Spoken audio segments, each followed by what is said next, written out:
সিলেট ট্যুরের last blog. So hi everyone, আসসালামু আলাইকুম। লাস্ট ব্লগ যেহেতু, তো আমাদের লাস্ট ডেস্টিনেশন ছিল হচ্ছে সাদা পাথর। যেহেতু লাস্ট দিন, সো একটু তো মন খারাপ ছিল যে আজকে হচ্ছে ঘোরাঘুরি শেষ করে আমরা চিটাগং ব্যাক করব। বাট মন খারাপ থাকলেও কি আর করার, ভালোই লাগছিল। কজ সাদা পাথর যাওয়ার জন্য আমি অনেক অনেক বেশি এক্সাইটেড ছিলাম, তো এই জন্য অনেক বেশি ভালো লাগছিল। তো রাস্তার সুন্দর ভিউ দেখতে দেখতে আমরা চলে যাচ্ছিলাম হচ্ছে সাদা পাথর। আসলে সিলেটের রাস্তাঘাট আমার কাছে অনেক বেশি ভালো লাগছে, যদিও সব জায়গার না, তবে বেশ কয়েকটা জায়গার রাস্তা অনেক বেশি সুন্দর। তো আমরা যেই রোডটা ধরে যাচ্ছিলাম, এয়ারপোর্টের পাশ দিয়ে দুই পাশে চা বাগান ছিল। মালনীছড়া চা বাগান এটা, তো মালনীছড়া চা বাগান তো রোডের হচ্ছে দুই পাশেই। তো এইটা দেখতে দেখতে যেতে কিন্তু বেশ ভালোই লাগে। তো এই তো যেতে যেতে হচ্ছে আমরা বেশ অনেকটা দূর চলে যাওয়ার পরে হচ্ছে গাড়িতে গ্যাস নেওয়া হবে, তো আমরা এখানে একটু ওয়েট করছিলাম। এই জন্য আমরা এখানে বসে হচ্ছে একটু কফি খাচ্ছিলাম সবাই মিলে। তো ওই দিন যেহেতু প্রচুর প্রচুর গরম ছিল, কজ একটু বৃষ্টি হয়নি, খুবই আসলে গরম লাগছিল। এই জন্য আসলে কি খাবো চিন্তা করছিলাম। তো আম্মু হচ্ছে কফি খাওয়ার পর আবার একটু আইসক্রিমও কিনে নিল সবার জন্য। তো গরম গরম ওয়েদারে আইসক্রিম খেতেও কিন্তু অনেক ভালো লাগছিল। তো আমরা গাড়িতে উঠে সুন্দর আকাশ দেখতে দেখতে হচ্ছে আইসক্রিম খাচ্ছিলাম। তো এই ভিউটা কিন্তু আমার কাছে সত্যি খুবই অসাধারণ লেগেছে, মানে এত সুন্দর আকাশ ছিল। ওই পাশে পাহাড় দেখা যাচ্ছিল আর পাহাড়ের উপরে মেঘ, মানে এত সুন্দর হয়েছিল আকাশটা, সুবহানাল্লাহ মাশাআল্লাহ, যে এত সুন্দর ভিউ দেখতে পাচ্ছিলাম। তো আমার কাছে আসলে অনেক অনেক বেশি ভালো লাগছিল, আমি সত্যি ভিউটা অনেক বেশি এনজয় করছিলাম। আর যেহেতু আইসক্রিমও খাচ্ছিলাম, তো অনেক ভালো লাগছিল। তো যেতে যেতে হচ্ছে কোম্পানিগঞ্জের এইখানে আমরা একটা রেস্টুরেন্ট পেয়ে যাই খাওয়া দাওয়া করার জন্য। সম্ভবত মেজবান রেস্টুরেন্ট ছিল এই রেস্টুরেন্টটার নাম। তো এখানেই আমরা ঢুকেছিলাম আর কি। আর ওই যে দুধওয়ালা থেকে যে মিষ্টিটা এনেছিলাম সেটা ছিল এই মিষ্টি, অনেক অনেক বেশি মজা ছিল। তো যাই হোক, দেন হচ্ছে আমাদের খাবার দাবারও চলে আসে। আমাদের এখানেও খাবার দাবারের আইটেম ছিল শুটকি ভর্তা, করলা ভাজি, আর হচ্ছে আমরা মুরগি নিয়েছিলাম। তো এখানকার খাবারের টেস্ট আমার কাছে ভালোই লেগেছে। মানে আমি আগে যে কয়টা হোটেলে খেয়েছি তার থেকে এই হোটেলের খাবারটা বেশ ভালো ছিল আর কি। এটা হচ্ছে সাদা পাথর যেতে হচ্ছে কোম্পানিগঞ্জের ওইখানে পড়ে। তো আমাদের ড্রাইভার আঙ্কেল বলছিল যে এই রেস্টুরেন্টটার খাবারটা হচ্ছে ভালো হবে। তো আসলেও দেখলাম যে ওই রেস্টুরেন্টের খাবারটা বেশ ভালোই ছিল। তো এই আর কি, দেন আবারও খাওয়া দাওয়া করে আমরা রওনা হয়ে যাই আর চলেও আসি। তো এইখানে কিন্তু একদম আমরা সীমান্তর ওখানেই চলে আসছি। তো এখানে আমরা গাড়িটা পার্ক করে এখন আমরা চলে যাব হচ্ছে নৌকা নেওয়ার জন্য। তো নৌকার ওখানেই যাচ্ছিলাম। দেন এখানে এসে তারপর হচ্ছে আমরা নৌকা ঠিক করতে চলে যাই। তো সাদা পাথরে যাওয়ার নৌকাটার হচ্ছে ফিক্সডই ভাড়া 800 টাকা। তো এখানে আসলে কোনো দামাদামিও করা যায় না, বাট কিছুই করা যায় না। এখানে হচ্ছে একেবারে ফিক্সড রেট 800, যে কয়জনই যাক। তো আমাদের নৌকার ভাড়াও ছিল 800 টাকা। তো আমরা এখানে নৌকা টোকা ঠিক করে দেন হচ্ছে নৌকায় রওনা হয়ে যাব ওই পারে যাওয়ার জন্য। তো তার আগে আমি হচ্ছে এদিকে দাঁড়িয়ে দাঁড়িয়ে বেশ কিছু ভিডিও করছিলাম আর অনেকগুলো ছবিও তুলে নিলাম। কজ ওয়েদার ভালো না থাকলেও ভিউটা অনেক বেশি সুন্দর ছিল, তো অনেক অনেক ভালো লাগছিল। তো যাই হোক, আমরাই তো নৌকাতে উঠে পড়লাম। তো নৌকাতে উঠে হচ্ছে আবারও সেই সুন্দর ভিউ এনজয় করতে করতে আমরা চলে যাচ্ছিলাম মেইন পয়েন্টে আর কি। তো সামনে যে পাহাড় আর মেঘ সব কিছু মিলে সত্যি একাকার হয়ে যাচ্ছিল।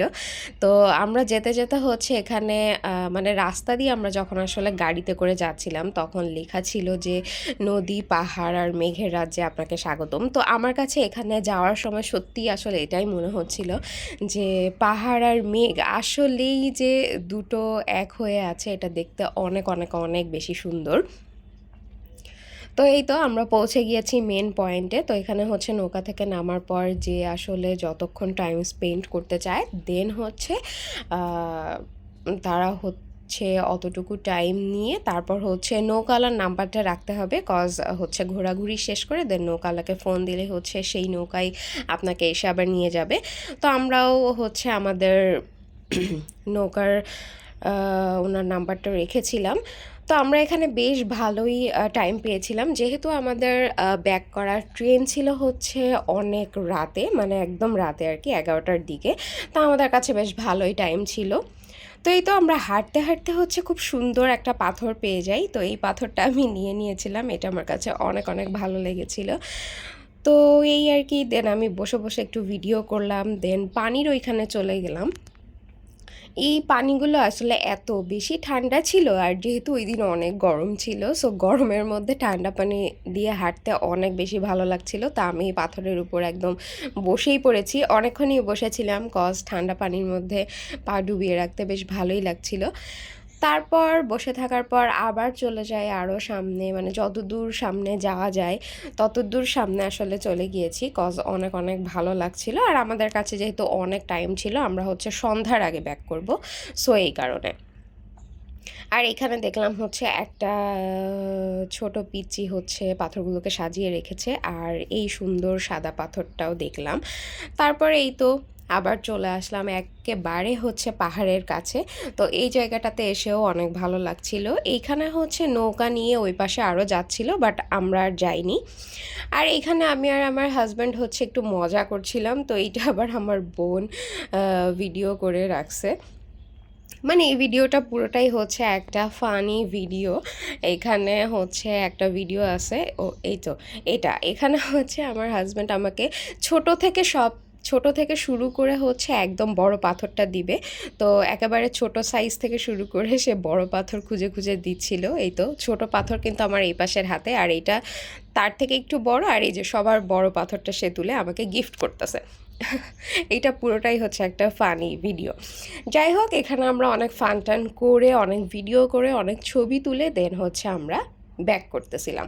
তো ব্যাক করার সময় এই পাথরগুলো দেখতে অনেক অনেক বেশি ভালো লাগতেছিল। তো আমি এই জন্য একটু ভিডিও করে রাখছি। আর পাথর যে আসলেই চুরি হয়েছিল সেটা কিন্তু এখানে যে বোঝাই যাচ্ছিল, কজ অনেক জায়গাতেই কিন্তু আসলে পাথর ছিল না, আর যে যে জায়গাতে ছিল সেটা আসলে মনে হচ্ছিল যে পাথরগুলো জাস্ট উদ্ধার করে নিয়ে যেয়ে ছড়িয়ে রাখছে, এরকম একটা ব্যাপার।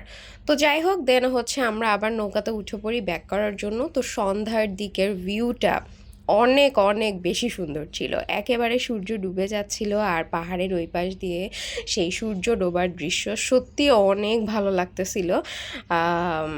আমি আসলে এরকম ভিউ দেখার জন্য বারবার সিলেট যেতে চাই। এখনও কিন্তু আমি সিলেটকে অনেক অনেক বেশি মিস করছি, কজ সিলেটে ঘোরাঘুরিটা আমার অনেক অনেক বেশি ভালো লাগছে। আর আপনাদের কাছেও আমার সিলেটের ভ্লগগুলো কেমন লাগলো সেটা কিন্তু কমেন্টে জানাবেন। আর আমার কিন্তু ছোট্ট একটা ইউটিউব চ্যানেল আছে, নিউবর্ন ডায়েরি, সেটাতেও কিন্তু একটু সাবস্ক্রাইব করে দিয়েন। আর এই তো আমরা নৌকা করে আমাদের গাড়ির কাছে চলে আসি, আর এখানে হচ্ছে যেই সীমান্তটা ছিল ওইখানে একটা গেট দেওয়া ছিল। তো ওইখানে আমরা একটু দাঁড়িয়ে দাঁড়িয়ে ভিডিও করছিলাম, যদিও গেটের ওই পাশেও গিয়েছি আর কি। তো যাই হোক, দেন ওইখান থেকে চলে এসেই তো আমরা আমাদের কাউন্টারে চলে আসছি। এইখানে একটু বসেছিলাম। তারপরে এই আর কি আমাদের ট্রেনও চলে আসে, ট্রেনে উঠেও পড়ি, ট্রেন ছেড়েও দেয়। তো ট্রেনে ওঠার পর তো আমি পুরো ঘুমিয়ে গিয়েছি। তারপর একেবারে সকালে হচ্ছে আমরা আমাদের চিটাগংয়ে পৌঁছে গিয়েছি। তো এই আর কি চিটাগংয়ে পৌঁছে গেলাম। তো চিটাগংয়ে পৌঁছানোর পরেও কিন্তু ভিউটা অনেক অনেক বেশি সুন্দর ছিল। তো এই আর কি ছিল আমার টোটাল সিলেটের vlog. So thanks for watching. আল্লাহ হাফেজ।